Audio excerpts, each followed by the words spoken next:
Well, we of course weren't expecting to make any gains, but indeed we did make a gain because we won Minster Ward, and it was a very good result for us to gain a seat for the Conservatives, so that was excellent from my point of view.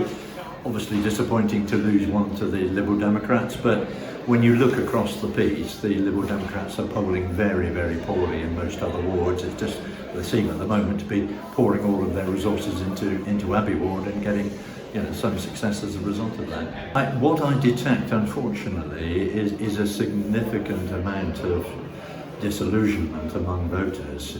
It's almost a plague on all of your houses kind of attitude, the sense of you're all the same. Now that as a long-standing, hard-working politician of many years standing, to have the currency of political life so devalued as it has been in recent times because of Boris Johnson and his cronies, I think is very disappointing indeed, because what you see is that you then get voter turnout depressed significantly because it was a very disappointing turnout.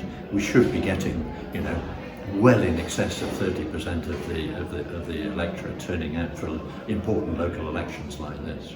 Well, first of all, I'm really disappointed that we've lost Councillor Chris Reid.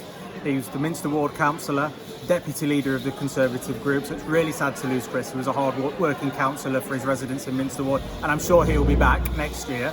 But overall, 12 years into a Conservative government, after the last 2 difficult years that we've had with COVID-19, actually, we've had a good night as a Conservative party. We've won three seats, so they were all freeholds. We came very close to winning a seat in Moorland, within 50 votes, I believe. So actually, overall, it's been a good night, I think, locally for the Conservative Party. I think certainly after the last 2 years and the revelations this year, I think there has been an element of protest vote. You can see that in some of the votes for third parties, the Green Party, the Liberal Democrats as well. But actually, we've held our own. In Witham Ward, for instance, Hilton Spratt, his majority hasn't decreased that much on 4 years ago. So really, I think overall it's been a good night locally for the Conservative Party. And in fact, I think our majority in Moorland 4 years ago, or Labour's majority, we've slashed that.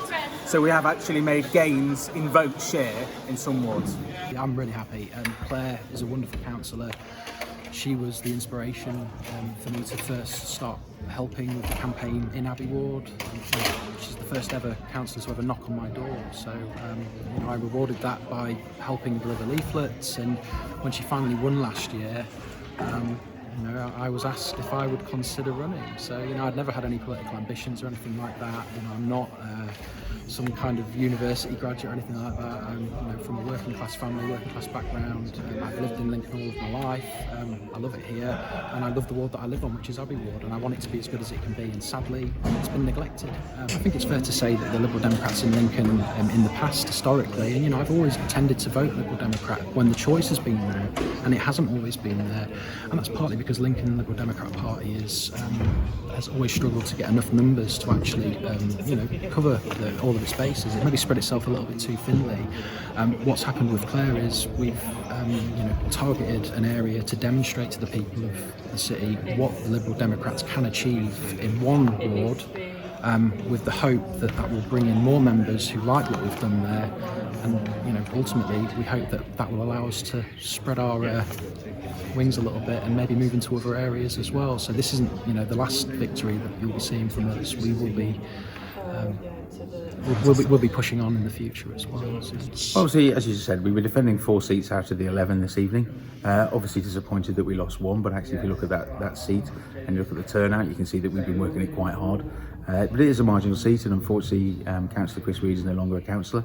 But predecessors in that seat for the Conservative Party have won and lost that seat and come back and won it in future elections. So we'll be fighting that again next year, as we do with all the other seats across Lincoln, and obviously looking to build on the fact that we retain 3 of our seats, one with a new councillor, but all of those candidates who have become councillors this evening have some very good majorities, so that's something to work upon. Obviously join the rest of my colleagues as city councillors, and we'll be looking to build on that next year and in future years as well. Well, we're halfway through this parliament. It's mid-term. Obviously, politics is peaks and troughs, of course. One of the interesting things that I think might be replicated across the country in those places that have elections is similarly to here in Lincoln. We saw in a Labour ward, which has 3 Labour councillors, we saw one of those Labour councillors lose to a Liberal Democrat by over 700 votes. Or around 700 votes. Well, that's a pretty amazing result for the Lib Dems. You might say, well, maybe that's a protest vote. I think the Liberal Democrats will have worked that ward quite hard, but I think probably across the country, the Liberal Democrats might have benefited from the fact it's a mid-term of a government, and some people might have decided to start voting for them rather than voting for the Labour Party. So that's a problem for the Labour Party to start dealing with.